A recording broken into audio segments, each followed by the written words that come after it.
Hey, audience, welcome to day 3 of the Igniting the Next Generation recap. We're recapping day 3 of this summit. We've got a lot of guests on today. We've had a lot of fun the last 2 days, a lot of excitement. If you're not a part of this, you need to be a part of this. You need to connect with us so that you can see it and connect with it as much as possible. So, my name is James McLam. I'm one of the co hosts of this. I run the organization called Generation Youth. And I'll turn it over to Jeff to kind of head us up as he gets started as well. All right. Thank you, James. I'm Jeff Hagee. I'm one of the other co-hosts of the three of us. Excited to have you all here. We had another great day of speakers. Really looking forward to get into this. But let's go around and finish the introductions just to start things off. Tammy, do you want to follow? I'm the co-host of the Tripod as well. Mental game coach, an author, and colleague of Jeff on a book and an online program. And just excited that you guys are here with us tonight. Eric. I'm Eric Reyes, the host of the Hey Coach podcast. I worked on Wall Street for about 30 years as a commodity trader, and I was also a high school football coach. Transitioned out of that, and now I speak on transitions from sports and athletics into the real world. Ping pong it. Who you want to hear from, Eric? AJ, since on my screen he's right next to me. So hi everyone, AJ Chabelle. I'm a leadership, resilience, and performance consultant. I've been doing this now for the last few years. I had my talk today about fear of failure. I work with athletes, kids of all age, but I also work with professionals as well, really talking about what are the principles, really thinking about what are the questions you're asking yourself as you're kind of building out some of the process performance and the habits that go into optimizing yourself. And I'll ping it over to Dr. Dre. Hello. I am Dr. Dre. I am a clinical child psychologist and a youth mental health expert. I also coach high school football, which is super fun. And I wrote a book, the #2 parenting book, Practical Tips for the Pooped Out Parent. And I'm super excited to be here. My talk was all about why gentle parenting does not work. Awesome. All right. So what we're going to do today, for those that are watching this live stream on social media, if you haven't joined yet, go to ignitenextgen.com. You can still get access to all these great speakers, plus the speakers from yesterday and tomorrow. We've had some great speakers so far, and so you don't want to miss that. So please go register, get signed up for that. But what we're going to do tonight is we want to just, some of the speakers from today that have joined us, we want to just have a conversation about some of the things they talked about, and they were awesome. So thank you guys. Dr. Dre, let's start with you. Great topic. Why gentle parenting does not work. You shared some great things that need to be heard. So please give us a bit of a recap. So the recap essentially is me talking about the 3 reasons why gentle parenting doesn't work. So gentle parenting, lots of people are like, well, it's just authoritative parenting. And at its truest form, it is. But then there's 3 pieces that I strongly disagree with. And the first one is that it's feelings focused. So everything is about our feelings, and we should focus on kids' feelings, and we should validate their feelings. And there's no emphasis on challenging their thoughts or encouraging them to do things that make them feel uncomfortable. And what I've been noticing in my practice is now I have a bunch of youth that are like, well, I'm not going to do that because I don't feel like it. And I'm just like, oh my goodness gracious, you have to do things even though you don't want to. And they're like, no, Dr. Dre, like, no, I don't. And I'm like, yes, you do. So that was the first thing. The second one is that a lot of schools and gentle parenting is encouraging folks to avoid punishments and rewards. And again, that's just dumb. Because why does the vast majority of people go to work every day? It's not because like they have found their purpose and they love like doing a repetitive motion every day. It's because they get paid. And so it is just nonsense. Like behavioralism has worked for at least 100 years. So why would we throw that out? And then the last one, which is the most infuriating, is that we should treat our children as if they are our partners. And again, they're children. They're kids. They're not developed cognitively enough yet. We should not be expecting them to make decisions. Can we include them in the decision and see what they want? Absolutely. But like expecting them to be our parent, like our partner, like, no, don't put that pressure on kids.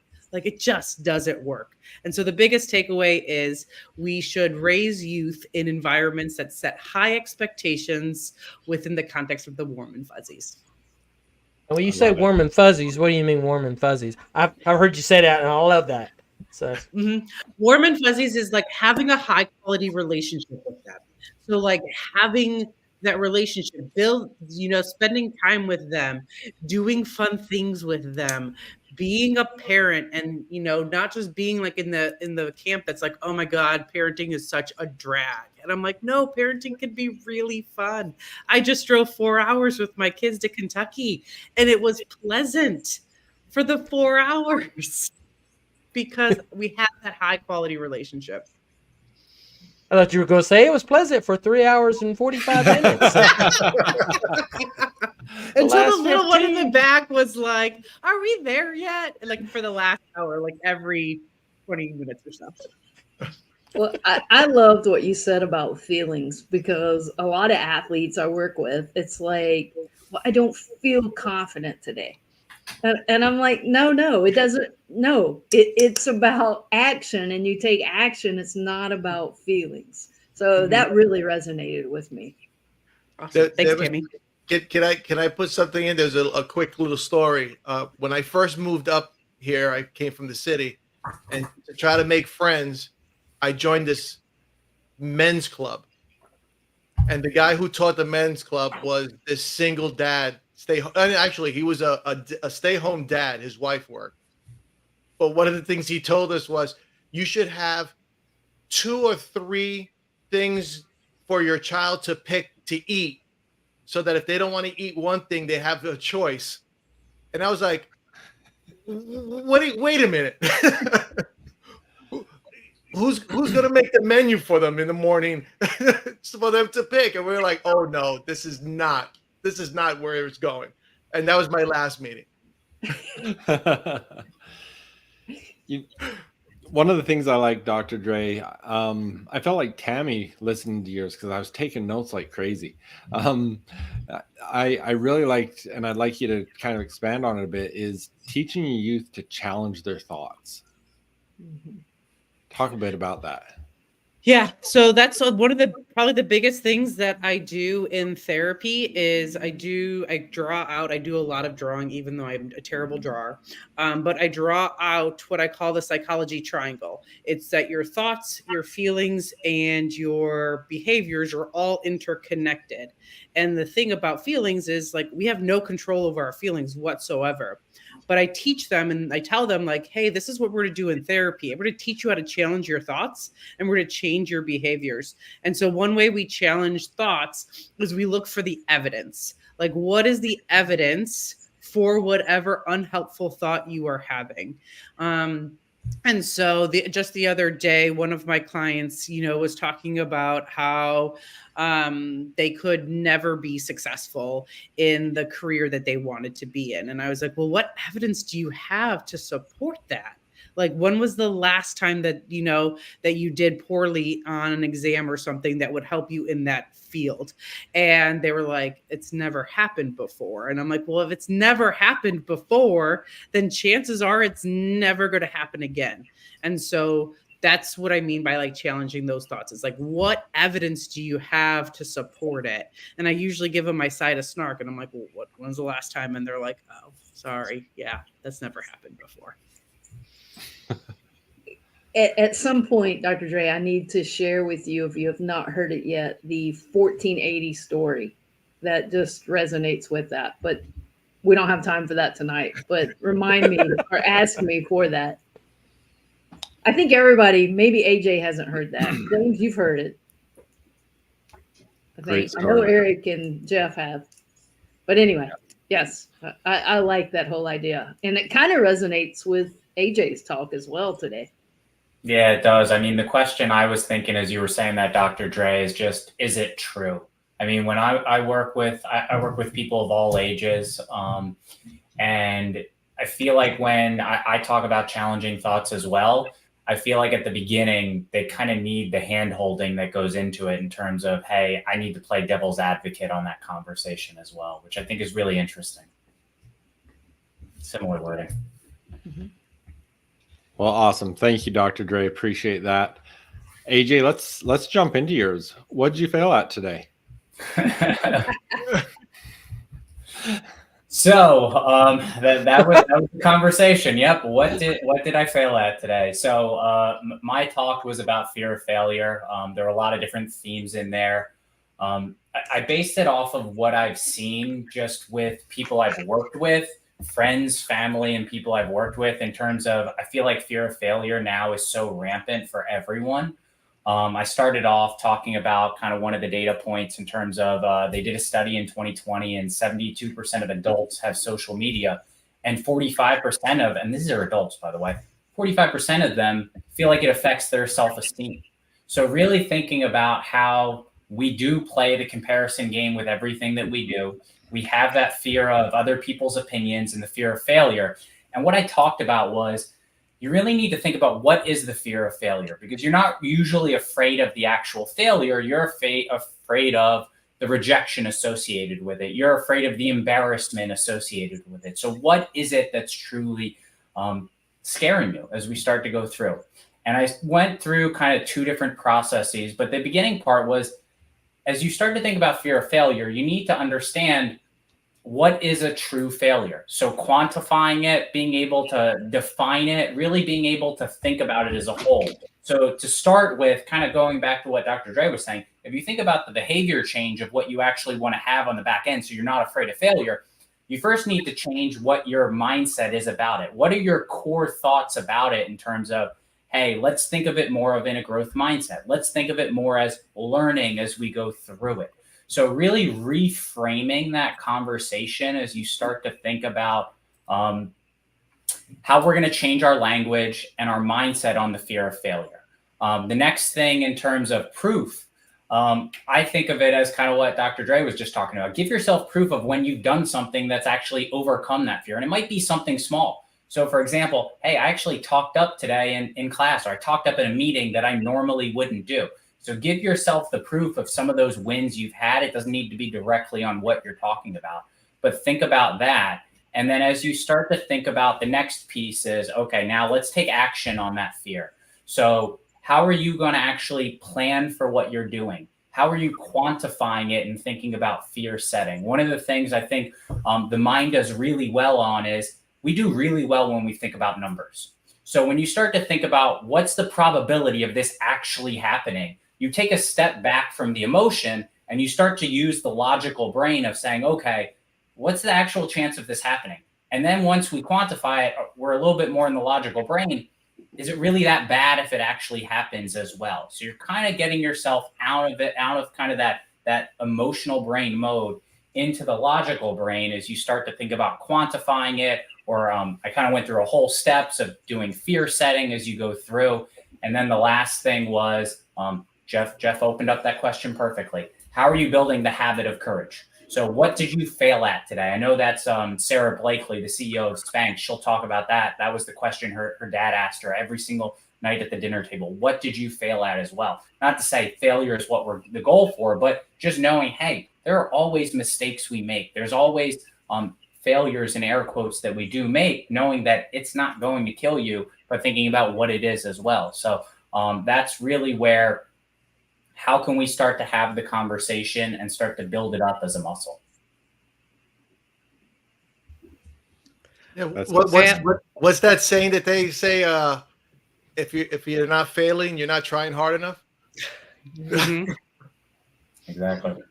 AJ, I had a client who we did, cognitive behavioral therapy for because he had significant OCD where he would spend 8 hours a day on obsessions and compulsions. And when we were going through prevention or exposure prevention response therapy, he came up with this great quote, and it was like, I'm going to throw logic at it. And like, I always use that phrase now, like you have to throw logic whenever you're in that emotional mind to get out of emotional mind. I absolutely love that, because that's like a simple way of kind of what I was just describing right there. Because you notice it when you get out of it. It's like you're in a fog, and I saw the comment there. It's paralyzing at times, and it doesn't have to just be fear. It could be any emotion that kind of could paralyze you at those moments in terms of it overtakes you, and that's where you kind of get out of that step in terms of you think there's either or answers, but there's always more than yes and no in terms of when you start actually solutioning things for yourself. Another point that you mentioned that I really like, and I often speak at with fear of failure, is let's change the dialogue about it. We associate fear as a negative instead of embracing it. And so I really resonated with that part of your talk as well. Yep, absolutely. Anxiety and just the tension. It's the excitement. So when you frame it up, it kind of changes how you're thinking about it. One of the things that we've commented on every night that we've done this is how well everyone's topics tie in together. It's been awesome. So you can see tonight already with Dr. Dre and AJ how these topics blend with each other. And you know what? That goes right into with Eric too. One of the things as I work with people in the Confident Athlete program, I love telling athletes, everything we're doing is to help you become a better athlete, but it's also every single thing you're learning is going to help you throughout the rest of your life. And that's what's great about what you talked about today. Eric, do you want to talk a little bit more about what yours was based on? Yes. Yeah, definitely. Thank you. It's something that I learned from coaching football. And this was when my kids were 5 years old. And I didn't truly know how powerful it was until they got older. But during football practice, we taught the linemen how to do their job. And we would say alignment, stance, responsibility, and technique. And when you put it together, it's assert. And so I never thought of it as anything other than how to teach the players how to do their job. But when you look into it, each thing means something in the real world. Like assert, when you assert, the word assert, like we've always told our kids, like, oh, you got to be a little bit more assertive. But do they know what that means? And do they know how to do that? So there's a lot behind it. So the first letter A is alignment. And alignment in football is where you stand on the field. But to me, it means more. It means who are the people around you? Who are those people who believe in what you believe, are going to be there when you fall, who have the same ideas, mentality that you have? So alignment, stance, what do you stand for? What are those values that mean something to you that are non-negotiable? And are those values in alignment with what you're doing? Stance, responsibility. What is your responsibility as a parent, as a player, as a student, as a human being? Is your responsibility, like when you're getting bullied or you see somebody getting bullied, what's your responsibility as a person? Do you just let him go, or do you feel that you are responsible for being that person's advocate? And technique is learning more about what you want, what your goals are. And parents, the same thing. Like I said in the talk, what we are doing here by learning more and trying to get those those tidbits from each person, you're building a better technique of being a better parent, which now you can teach your kids. And then the other two letters is your strengths, because everybody has God-given strengths. So what are your strengths? I think that's one of those things that we don't really fall back much on, and we don't kind of think to ourselves, like, what am I good at? You know, in sports, we play baseball. Oh, I'm not that good at baseball, or I'm good at baseball. But what else are you good at? Are you good at debating? You know, are you just an all-around good person that people are confident and they can confide in you? That's a big strength. And the other thing is experience, and it ties to the other two, where experience is everything you do. Failure is an experience. Succeeding is experience. AJ's failure is an experience for me, because I can learn from him. And so when you put this all together, you're building a better person. And when you're a better person, you can assert yourself more because you're more confident. They do align. All these thoughts are aligning. So. Sorry, James. I was just saying they're aligning. You probably had something deeper to say. So Well, I was just saying, I hear there's a book coming out on this. Yes. There's a book that I've been struggling with. You're aligning with right now, right? Yes. And you know what? Look, it's my failure. Failing at it today. We're tying it all up tonight. I know. Now it's out. Now it's out to everyone. I might know someone who can help you with your fear of failure.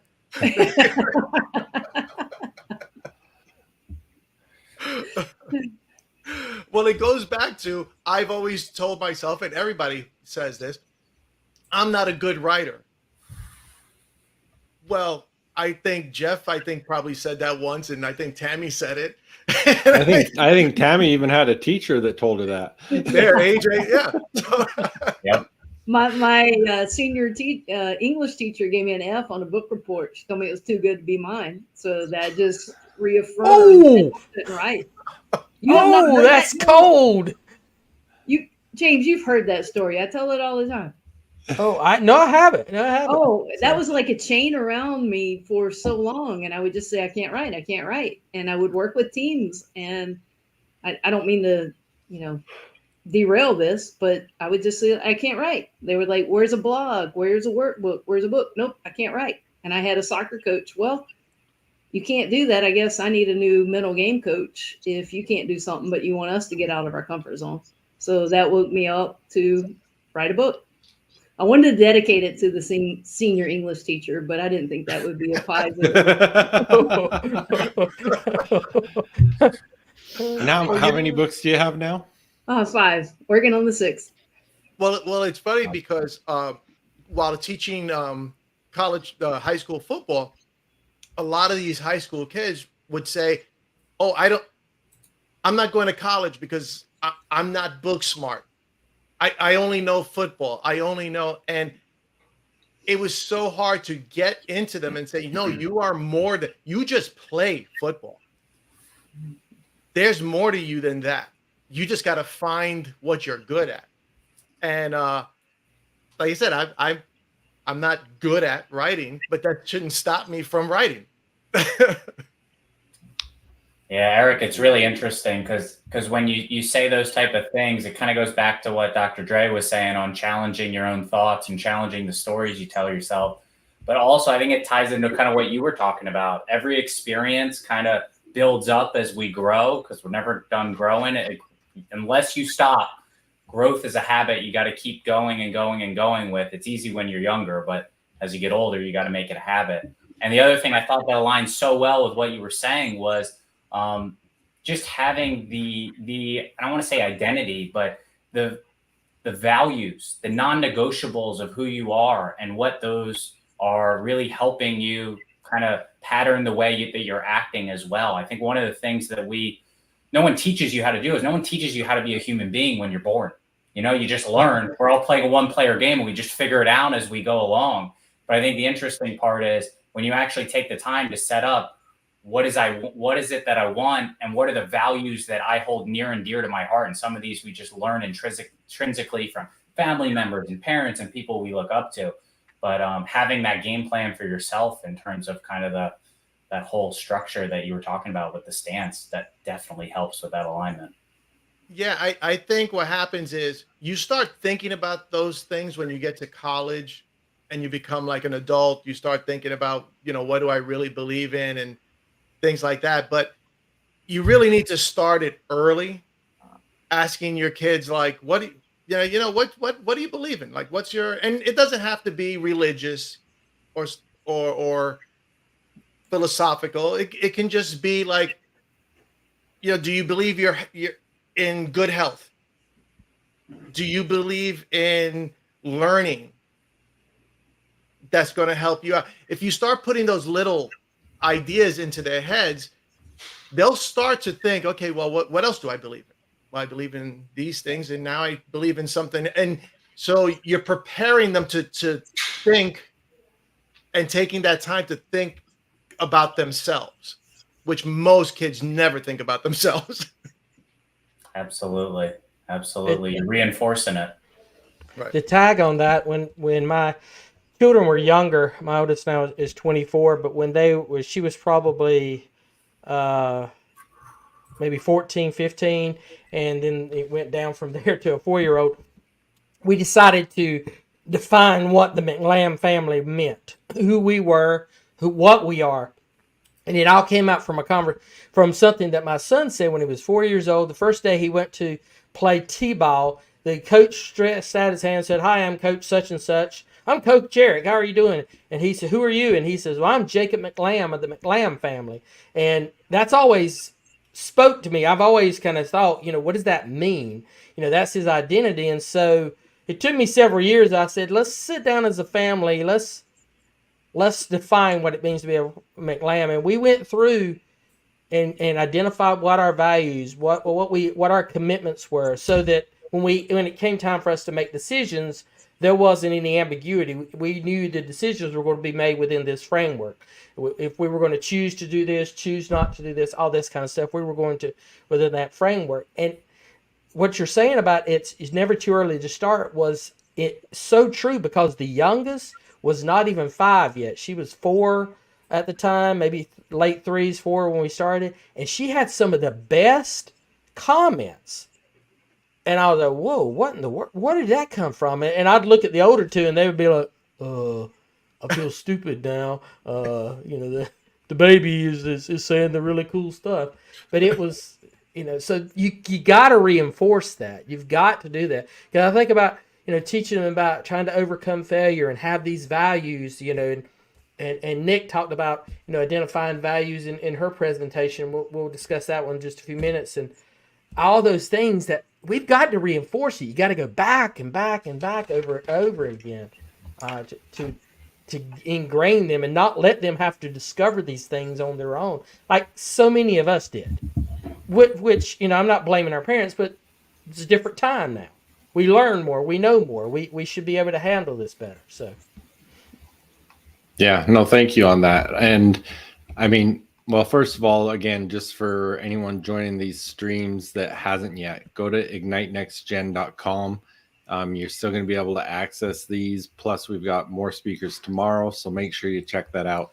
But James alluded to Nick's a little bit, and I think that is a good tie-in, because Eric was talking about teaching them to think, and that's one of the things that she talked about that I thought was so good was she said empower them to think through questions when we're not with them, as she is talking about youth. And so does anyone, Nick's not with us, but does anyone want to talk a little bit about hers from today? Well, one of the quotes I had from hers was, if you plant seeds of logic and thinking skills and take the time to water and care for it, by the time that they're 16, they're going to have a garden full of healthy and strong plants. The kind of plants that are going to help them make better decisions, like driving safely, not perfectly, but with much more confidence and wisdom in it. So I like that. Much more confidently and wisely. I like that, and that's going back to, hey, we've got to. Oh, and to tie into what Eric was talking about too is one of the quotes was, the further we are from our values, because she was talking about instilling those, the more we struggle. Synergy in the messages. Definitely. Absolutely. I thought that as you were saying that. And I liked her whole thought about weeding. You have to weed. Yeah, I have nightmares, post-traumatic syndrome from weeding, because I grew up under a person who started his career as a landscaper, and weeds were like now his yard is full of weeds, and it doesn't make a difference. But growing up, I have post-traumatic every time talking about weeding. Well, thank you. And moving into Randy's, his was based on 5 heart habits to make you a leader others want to follow. And he talked about what each part of heart stood for. James, do you have some quotes from Randy's that you would like to share? Well, first off, I want to Randy's. jump in, 'cause one that Yeah, go ahead. I'm jumping in, James. I'm sorry for taking the mic here. One that really resonated with me, and those that know me know I love my work. I'm very passionate about it. Sometimes I really struggle with balance, but I loved what he said about you can win at work, and if you lose at home, you lose. And that was like a light bulb to me today when I heard that, because it is a constant struggle. I don't know struggle, constant battle, because I do love my work. I'm passionate about it. So I always want to say yes, yes, yes. And sometimes I neglect everything else that goes on. So that quote above he had me with that quote before he even got into his whole heart thing. And I know I've known Randy for several years, and that is his mentality. That is his heart, as well as saying, "Hey, I've got to teach you how to win at home first." Succeeding on that way. So there were several things that were there, but Can I say something going off of Tammy? Yes. So, like, one of the things that people, ever since I delivered my TEDx talk last year, people were like, well, do you want to like be a speaker where you're like traveling the country and delivering talks? And I'm like, I'm a mom of 2 7-year-olds and a 5-year-old, like, who's promoting like people like building their fortresses and fortifying their families. I'm like, what kind of speaker would I be if I'm traveling the nation, leaving my babies at home 52 weeks out of the year? Like, that doesn't make any sense. Like, no one should be listening to me if I'm doing all that. Like, I'd like to travel like once a month to do like a speaking gig. But other than that, like, no, like you should have some kind of integrity between like what messages you're preaching and the life that you are living. Love it. Exactly. That's the best thing I've heard all day. It's funny because I just had a conversation with my son yesterday, and my kids are older. My youngest is 26, so my 29-year-old, I believe 29, my 29-year-old was telling me about his girlfriend, and she was offered a job for a lot of money, and they are struggling because it's going to be something where she's going to be away from the house, from the apartment, for a long period of time. And so I don't tell my kids do this or do that. I give them the both sides, and then I leave it to them. And that sometimes annoys them. But I said, is the money worth struggling with the relationship? Or at least it's going to get you to another means to where you want to go. I said, if the answer is no, then you know what it is. And if the money is worth it, it is. But there's got to be a balance there. Because if you're going to make a lot of money and you're going to be miserable at home, then is that money worth it? So I left it, like I said, I've always given my kids both sides, and I've let them make the decision because I don't want to be the one being told, well, you told me. So I leave them the options. That's really good. Well, again, I guess remember ignitenextgen.com. You can catch all of these plus all coming up tomorrow, and we are going to do a recap where you'll have access to everyone's. But anyone want to add any comments or thoughts on any of the things we listened to today?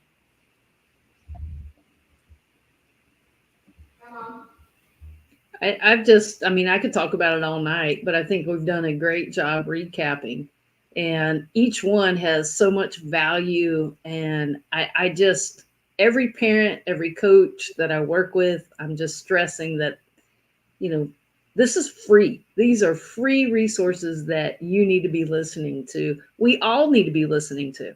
I'm supposed to be an expert in the confidence realm. We're all experts at somewhat in some kind of realm, but yet I'm pulling pieces out and I'm taking notes galore from all the speakers, and I'm learning. So I appreciate all of you. And people are missing out if they're not joining. I agree. I actually wrote down a bunch of things that Dr. Dre and AJ put down, and I actually put TEDx because I got to go and see that her TEDx talk on YouTube, so I have to look for that. But like we were said before, like it's all these little experiences that people have. What AJ was talking about, what Tammy and James and Jeff and Doc, all those things. Like, am I going to get everything from everybody? No. But there's something in each one of those talks that I'm going to say, man, you know what? That's a good one. I'm going to have to remember that. Absolutely. I like what Trish just posted as well, that I'm amazed too at how each day has had similar ideas, similar themes, similar messages. And again, we said this on day one. We did not look when we put the calendar together. It was based on people's availability and slots. We discussed whether or not to have themes and have people speak to those themes, and we were like, no, that'll put people in a box. We want people to feel comfortable. What is their heart telling them to speak? And then we're just going to trust the process. And it's working really, really well, despite the people who are behind the scenes putting it together. Folks say, "Oh, y'all doing such a great job." Y'all have no idea the circus that goes on behind the scenes with us. We really we appreciate all those comments. But it just speaks to the fact that everyone here has such a heart to help you thrive and to pour into parents and to pour into teachers and coaches to equip them, empower them so that we can do that. And I think that's why this works so well. So, I'm excited for everything that we're going to be doing with this content as well. So, yeah. Well, I appreciate all of you guys for being willing to share your messages and being such good servants. Well, thanks for putting this together. And we got one more day. It's not over with. We do. Who's up tomorrow? Jeff, who's up tomorrow, Jeff? That's always your part of this thing every night. You finish it off by telling us who's up tomorrow. I know Derek is. And Jeff. That's why I said that. Let's give you a chance. You didn't take it. I told you it's a circus behind the scene. I was like, I threw you a pass and you dropped it. That's why Jeff and I are partners here, That's right. And Phil's tomorrow, Jessica's tomorrow. In the lineup, Leah. Phil was last. And Phil and I did a Instagram live, and he said, "I noticed I was last," and I said, "That was intentional, because I want him to bring it with the energy to end with." Yeah, there's going to be a lot of energy tomorrow, that's for sure. And Leah Jansen is tomorrow as well. And we're leaving someone out. No, that's it. Derek, Jeff, Jessica, Phil, and Leah. Yep. Those are the 5 for tomorrow. And this will be recapped. This video is available to watch inside of our group. You guys can find it there. I figured out how to make little clips of this as well. So there'll be at least one little clip that will show up, and people are connecting with this. People are watching this because they're making their own clips. viewers and participants are making their own clips of what you guys are doing, talking about it and putting it on their sites. That's exciting. So Before we go, we need to ask the three that we do have on if there's anything they want to Thank you. lead the listeners to. Any offerings, any books, any specials that you have that you want this moment to shout out to or share with our listeners. Dr. Dre.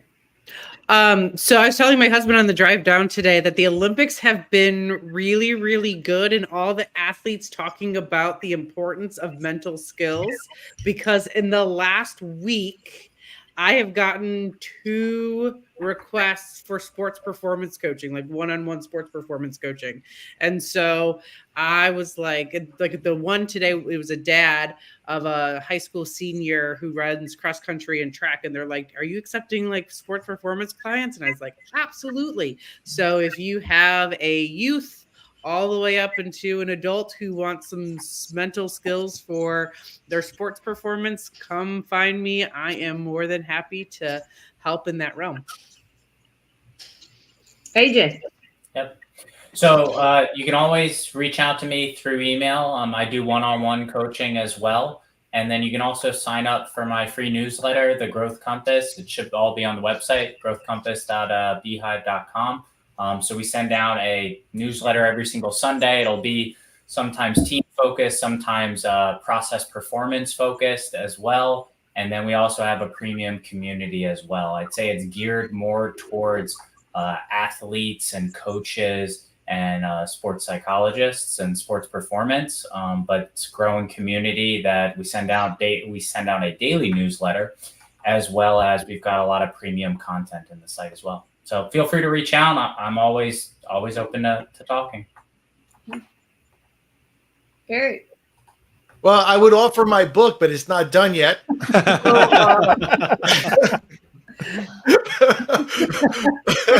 could Please offer don't. beta readers. Yeah, Read a chapter. That's it. No, but I am free to anyone who has a high school kid who is going to be going to college, who's looking to figure out their transition through that process. I'm open to talk to people about that. And I'm available to speak, to do talks. And if anybody heard anything that they liked and they want to learn more about it, I am open. They can email me, go to my website. I'll be happy to come in and emphasize and talk more in detail of each one of those principles. And Awesome. I'm going to throw in a plug for each one of you. Dr. Dre's TED Talk. AJ's Twitter is on fire at AJ Kings. And am I saying that right? Coach AJ Kings. Coach AJ Kings. Amazing content. I retweet almost every day from him. And Eric, Hey Coach Podcast.